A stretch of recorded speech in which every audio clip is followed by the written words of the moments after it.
Hey everybody, welcome back to the Chaotic Little Book Corner. My name's Acacia. Today I'm going to be doing a book review of a book I was sent for review. That was when people started to worry, Windows into Unwell Minds, by Nancy Tucker.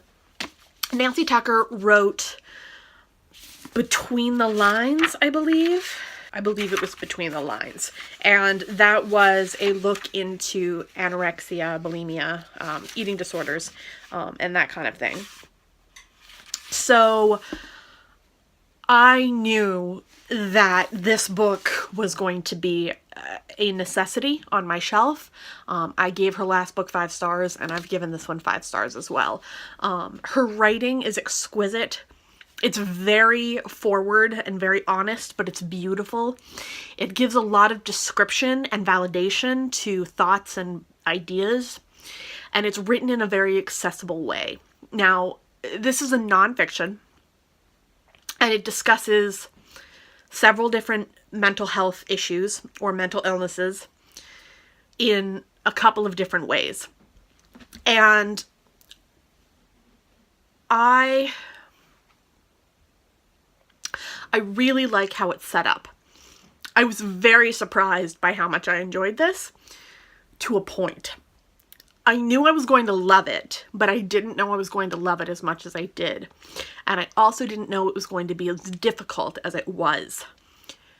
I received this book on November 7th from Icon Books, who I have to admit, I wasn't expecting this book. Nobody responded to my email requesting it.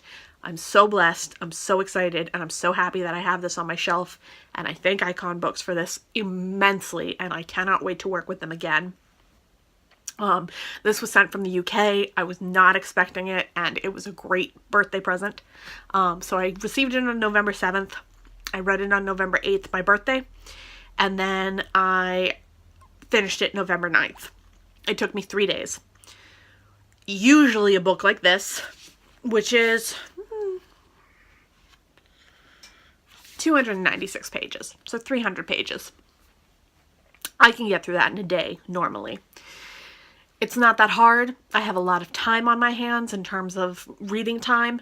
I usually spend about 8 hours reading, and I can break that down into like 60 pages an hour. In 8 hours, I can get 300 pages read.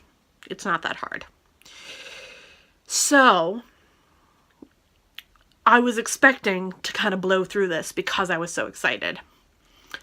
But when I dived into it, the way that it was written and executed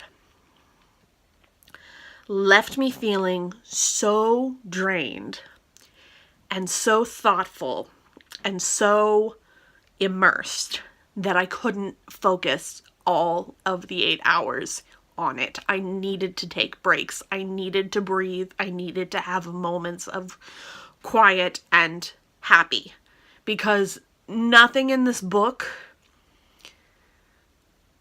is meant to be easy. It's made to be easy to digest, to be as expressive and honest and truthful about the experience of those with mental illness. But it's made to be accessible to those who have mental illness and want to talk about it more, but it's also made to be accessible to those who have no experience with mental illness, and who are more wanting to understand the depths of the experience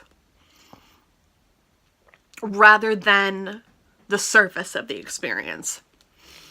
Myself, there were several mental health issues and mental illnesses in this book that I have experience with firsthand, and reading them was like scratching my nails across my skin. It was painful, it was raw, it was real, and it was really difficult. I had to skim the self-harm chapter.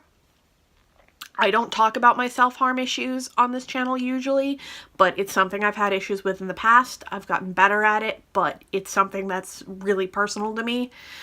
So I had to skim that chapter. I could not sit down and read that page by page in the account. So the way that it's set up, there are 3 parts to each chapter. First part is a story based on a bunch of different interviews pulled together to create one storyline given one name. So for example, Abby is depression.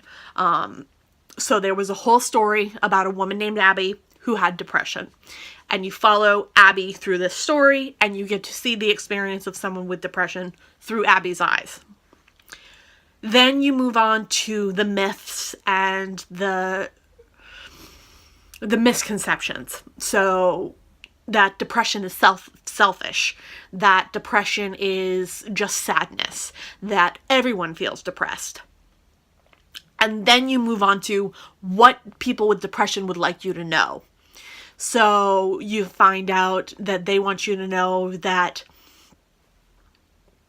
they're not trying to be a burden. They're not trying to make things difficult. They're not trying to stay in bed all day. They're not trying to have trouble with getting out of bed. There's a lot of honesty in it. So for me, self-harm was the hardest chapter. I felt extremely connected to depression, self-harm, anxiety, disordered eating, and post-traumatic stress. And there's a chapter on each of those illnesses or mental health issues.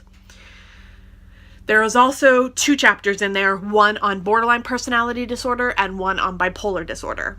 I have friends in my life with borderline personality disorder, so I was not unaware of what it was like to have borderline personality disorder. I've had a lot of experience in being explored and explained to about it, and I've gotten it from people who have the experience, so I have a pretty good grasp on that. This did put a couple of things into perspective. There really was nothing that I felt I was misinformed about. Like, there were no myths that made me feel like, oh, I didn't know that was a myth. I thought that was true. But there were facts and feelings that I couldn't have gotten firsthand because I won't experience it as myself. And I wanted to understand more of. So that was a really good chapter for me. And then bipolar was a completely new experience, and it was really vivid and really strange and foreign, and I felt so much pain on behalf of those with bipolar disorder, just because it just sounds like such an intense plane of existence. So as I went through these chapters, like I said, self-harm was the hardest for me. I skim read the story. I did not skim read the myths and the things we'd like you to know. Those were things that I was able to comprehend and feel. They were facts. They weren't emotion, so it was easier for me to comprehend and to agree and to feel secure with that. The self-harm story was also more focused on the experience of a teenager who begins to self-harm because her friend self-harms, and she begins to do it as a form of relief, of pain, and also as a status symbol. And it's more triggered by peer pressure, and then it becomes a more expression of pain and suffering. So it was a very different experience of self-harm from what I had. It was a very interesting story, but it one was a little close to home in terms of the descriptions of self-harm, which is what I was having the most trouble with. The rest of it I was fine with, but when they described self-harming, it got to me. It really made me emotional and frustrated and really scared. And so it spiraled me out of control a little bit. So I had to take a good solid break during the self-harm chapter. But my point is, all of these chapters were so vivid and so real And they left me feeling so secure in my knowledge of the disorder that I felt much more connected. And I felt less alone in the ones that were familiar to me and my own experience. And I felt more understanding of those that I don't have experience with. This book was fabulous. I highly recommend it. I think this is my new must-read nonfiction. This is going to be in my favorite books of the year. I am 100% sure of that. I would tell you that anyone who has mental illness in their life should read this. It is very common for there to be overlap within mental health issues. So it's very common for people with anxiety to also have depression. It's very common for people with PTSD to also have depression. It's very common for people with borderline personality to overlap into anxiety. And those overlaps are important to validate and understand. And you see them overlap in the stories. And you get to kind of feel that stress and that anxiety, which is brilliant. And I am floored by this book. I am so grateful I got the opportunity to read and review this. I am so thrilled that this book exists and that it's available to the public. I have not seen it released in the US. I am hoping that it is released in the US because this is a very important book and very valuable. I will keep my eyes peeled, but if you are someone who is willing to order from the UK, so through Book Depository or Waterstones or whatever, this is worth it, shipping included. I know that Book Depository doesn't do shipping, but Waterstones and Foils do. So I would 100% be happy to receive this book as a gift, but I would also be 100% willing to spend the extra money to buy it for myself and to pay the extra funds that it takes to get it. If I were to say buy, borrow, or bargain, this is a buy, automatic. I would give this to anyone and everyone if I could.